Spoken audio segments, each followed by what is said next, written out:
In youth, when I did love, we thought it was very sweet to contact, oh, the time for my behove. Oh, me thought there was nothing neat. Has this fellow no feeling at his business that he sings at grave-making?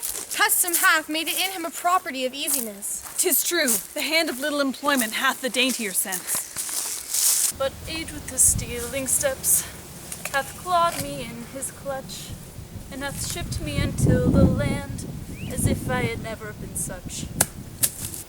That skull had a tongue in it, and could sing once.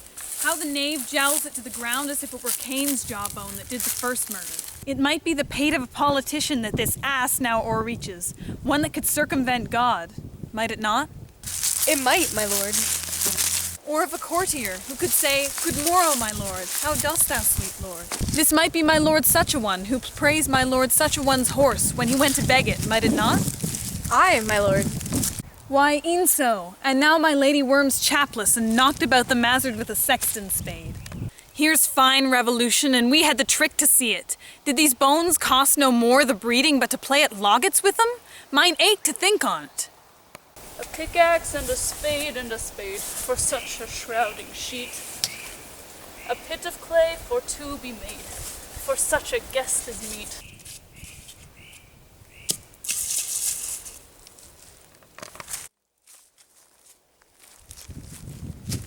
There's another. Why may not that be as the skull of a lawyer? Where be his quiddities now, his quillets, his cases, his tenures, and his tricks?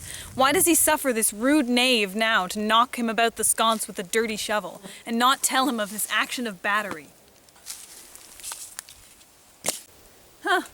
And this fellow might be in his time a great buyer of land, with his statutes, his recognizes, and his fines. His double vouchers, his recoveries. Is this the fine of his fines and the recovery of his recoveries, to have his fine pate full of fine dirt?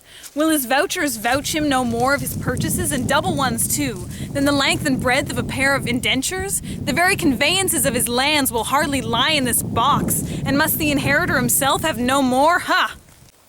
Not a jot more, my lord. Is not parchment made of sheepskins? Aye, my lord, and calfskins too. They are calves and sheep that seek out assurance in that. I will speak to this fellow. Whose grave is this, sirrah? Mine, sir. I think it be thine indeed, for thou liest in it. You lie out on it, therefore it is not yours. For my part, I do not lie in it, yet it is mine. Thou dost lie in it, to be in it and say it is thine. 'Tis for the dead, not for the quick, therefore thou liest. 'Tis a quick lie, sir, 'twill away gain from me to you. What man dost thou dig it for? For no man, sir. What woman then? For none neither. Who is to be buried in it? One that was a woman, sir, but rest her soul, she's dead. How absolute the knave is! We must speak by the card, or equivocation will undo us. By the Lord, Horatio, these 3 years I have taken a note of it. The age is grown so picked that the toe of the peasant comes so near the courtier, he gaffs at his kibe. How long hast thou been a gravemaker? Of all the days in the year, I came to it that day that our last king Hamlet overcame Fortinbras. How long is it hence? Cannot you tell that? Every fool can tell that. It was the very day that young Hamlet was born, he that is mad and sent into England. Aye, Mary, why was he sent into England? Why, because he was mad. He shall recover his wits there, or if he do not, it's no great matter there. Why? Will it not be seen in him there? There the men are as mad as he. How came he mad? Very strangely, they say. How strangely? Faith, even with losing his wits. On what ground? Why, here in Denmark I have been a sexton here, man and boy, 30 years. How long may a man lie in the earth ere he rot? In faith, if he be not rotten before we die, for we have many pocket courses here nowadays that will scarce hold the laying in. He will last you some 8 year or 9 year. A tanner will last you 9 year. Why, sir, his hide is so tanned with his trade that he will keep out water a great while. And your water is a sore decayer of a horse and dead body. Here's a skull now. This skull has lain in the earth 23 years. Whose was it? A horse and mad fellow's it was. Whose do you think it was? I know not. A pestilence on him for a mad rogue. poured a flagon of Rhenish on my head once. This same skull, sir, was Yorick's skull, the king's jester. This? Eaten that. Let me see it. Alas, poor Yorick. I knew him, Horatio. A fellow of most infinite jest, of most excellent fancy. He hath borne me on his back 1,000 times, and now, how abhorred in my imagination it is. My gorge rims at it.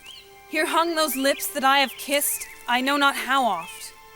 Where be your jibes now, your gambols, your songs of merriment that were wont to set the table on a roar?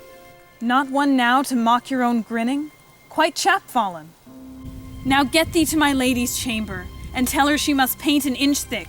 To this favor she must come. Make her laugh at that. Prithee, Horatio, tell me one thing. What's that, my lord? Dost thou think Alexander looked in this fashion in the earth? Even so. And smelled so? Pah! Even so, my lord.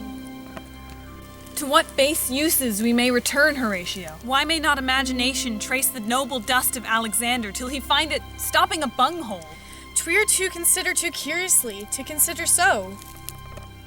No faith, not a jot, but to follow him thither with modesty enough, and likelihood to lead it, as thus.